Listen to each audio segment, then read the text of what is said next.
खून की किस्तें तो अदा कर चुके, लेकिन ए खाके वतन कर्ज अदा क्यों नहीं होता।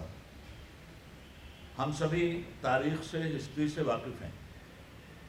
1857 से लेकर 1947 तक मुल्क को गुलामी से निजात दिलवाने के लिए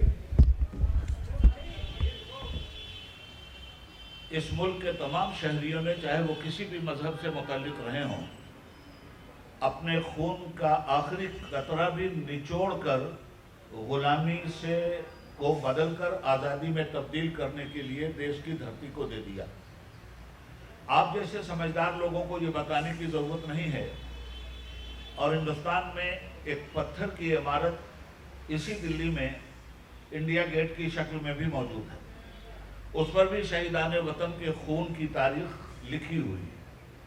इस मुल्क की आज़ादी में हर मजहब व मिल्लत का खून शामिल है। इसीलिए मुल्क आज़ाद हुआ 15 अगस्त 1947 को, मगर हमारे देश को संविधान मिला 26 जनवरी 1950 को। इतने दिन जो लग गए संविधान को बनाने में और देश को समर्पित करने में, उसकी वजह सिर्फ यही थी कि कश्मीर से लेकर कन्याकुमारी तक और गुजरात की वादी से लेकर बंगाल की खाड़ी तक जितने भी लोग इस देश में बसते हैं, उनके धर्म अलग, कर्म अलग, रहन अलग, सहन अलग, रीति अलग, ये सारी चीज़ें थीं जिनको एक जगह तस्बीह के दानों की तरफ माला बनाकर रखने में और आपस में कहीं से इख्तिलाफ ना हो, एक दूसरे के समाजी वातावरण को किसी को हक न मिले कि वो बिगाड़ दे, और सब के सब अपने अपने समाजी वातावरण के साथ हिंदुस्तान की तरक्की में अपना अपना योगदान दें।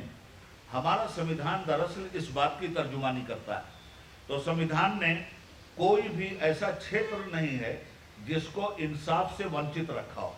हमारे संविधान की खूबी यह है कि हिंदुस्तान में जितने भी लोग रहने वाले हैं, सबको अपने अपने मजहब की आज़ादी, हुकूमत सेकुलर होगी, हुकूमत लामजहब होगी, हुकूमत का कोई धर्म नहीं होगा, मगर हुकूमत की जिम्मेदारी ये होगी कि देश में जितने भी धर्म कर्म हैं उनको अपमानित होने से बचाया जाए, और जिस तरह से वो सम्मानित होकर पूरी दुनिया में हिंदुस्तान का नाम रोशन करें, उनके सम्मान को बरकरार रखा जाए। मैं समझता हूँ कि हमने हिंदुस्तान के संविधान की इस परिभाषा को अगर समझ लिया है तो हमारे लिए ज़रूरी था कि कोई भी पार्टी हुकूमत में आए, दल बदलते रहते हैं, दिल नहीं बदलना चाहिए। पार्टियों के दल बदलें मगर हमारे दिल ना बदलें। हिंदू शुरू होता हाथ से, मुस्लिम शुरू होता माँ से। हमारे आज़ादी के स्वतंत्रता सेनानियों ने हिंदू का हा वहाँ से निकाला था, मुस्लिम का माँ यहाँ से निकाला था, और मिलाकर इसको हम बना दिया था ताकि मजबूत हिंदुस्तान बना रहे। आज बदकिस्मती से इस हम को की परिभाषा को सम्मानित होने से रोका जा रहा है। मैं ये अर्ज़ करना चाहता हूँ कि हमारे सदर साहब ने जैसा कि तफसील के साथ बता दिया, तफसील के साथ अब कुछ बताने की ज़रूरत बाकी नहीं रह गई है। सिर्फ इतनी बात आपसे कहना चाहूँगा कि ये हमारा दस्तूरी हक़ है, ये हिंदू मुसलमान की लड़ाई नहीं है। और हिंदू मुसलमान की कोई लड़ाई करेगा तो मुस्लिम फैसला बोर्ड आगे बढ़ेगा, जमीयत उलमा आगे बढ़ेगी, मुस्लिम तंजीमें आगे बढ़ेंगी, और इस तरह का वातावरण देश में अपनी तरफ से हम नहीं उत्पन्न होने देंगे। मगर अगर ये वातावरण उत्पन्न हो रहा है, और अब तो रात के दिन के उजाले में भी, रात की रोशनी में भी ये समझा जा रहा है कि हुकूमत इस सिलसिले में मुसलमानों के साथ खुली हुई बेईमानी कर रही है। आपकी पार्टी की हुकूमत होने का ये मतलब नहीं है कि आप सिर्फ एक पार्टी के प्रधानमंत्री हैं या एक पार्टी की हुकूमत है। यह हुकूमत हिंदुस्तान की हुकूमत है, और इस हिंदुस्तान की हुकूमत ने शपथ ग्रहण किया है कि हम देश के दस्तूर के मुताबिक ही इस देश को चलाएंगे। ये कौन सा इंसाफ है कि हमारे हक जो हमारे संविधान ने हमें दिए हैं, आज वो हमारे हक कुचले जा रहे हैं और आज हमें बेइज्जत करने की कोशिश की जा रही है। लिहाजा आज आप लोगों के माध्यम से हम इस बात को कहना चाहते हैं कि मुस्लिम पर्सनल लॉ बोर्ड का मौक़िफ़ ये है कि अगर हुकूमत, हम ये नहीं कहते कि आप तरमीम मत कीजिए, आप तरमीम ज़रूर कीजिए, आप अमेंडमेंट कीजिए, हमको अमेंडमेंट से परेशानी नहीं है। हमारी परेशानी ये है कि अगर कोई चेयरमैन चोरमैन रहा है तो निकालिए उसको।